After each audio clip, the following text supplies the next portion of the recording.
দর্শক, রাজধানীর বসুন্ধরা আইসিসিবিতে বাজুসের আয়োজনে চলছে প্রথম আন্তর্জাতিক জুয়েলারি মেশিনারিজ প্রদর্শনী।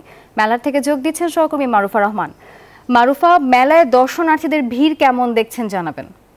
নাফিসা, আজকে যেহেতু শুক্রবার ছুটির দিন, মেলায় দর্শনার্থীদের ভিড় আমরা বেশ ভালোই দেখতে পাচ্ছি। একেবারে ঠাসাঠাসি ভিড় না হলেও কিন্তু আমরা দেখছি বিভিন্ন, বিশেষ করে যারা আসলে এই শিল্পের সাথে জড়িত এবং নতুন উদ্যোক্তা, তাদের কিন্তু বেশ ভালো আমরা ভিড় এখানে দেখতে পাচ্ছি।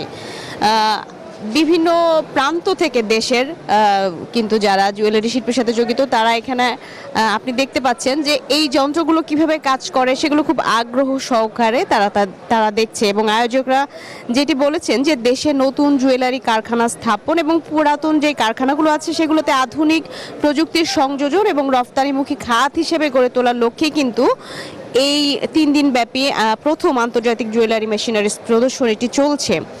এবং দেশের যে ঐতিহ্যবাহী এবং পণ্যভিত্তিক সর্ববৃহৎ বাণিজ্যিক সংগঠন বাংলাদেশ জুয়েলার্স অ্যাসোসিয়েশন বাজুস এবং ভারতীয় প্রতিষ্ঠান কেএনসি সার্ভিসেসের যৌথভাবে আয়োজিত এই প্রদর্শনীতে মূল যেটি প্রতিপাদ্য বিষয় নাফিসা, সেটা হচ্ছে গহনায় হোক প্রযুক্তির ছোঁয়া।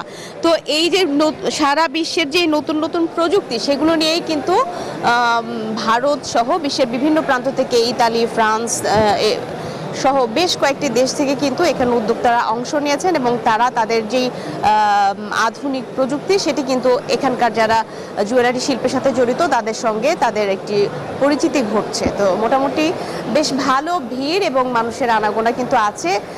যারা আয়োজক তারা বলছে যে বেলা বাড়ার সাথে সাথে সেটি আরও বাড়বে। মোটামুটি এই ছিল নাফিজা। মারুফা, আপনাকে ধন্যবাদ।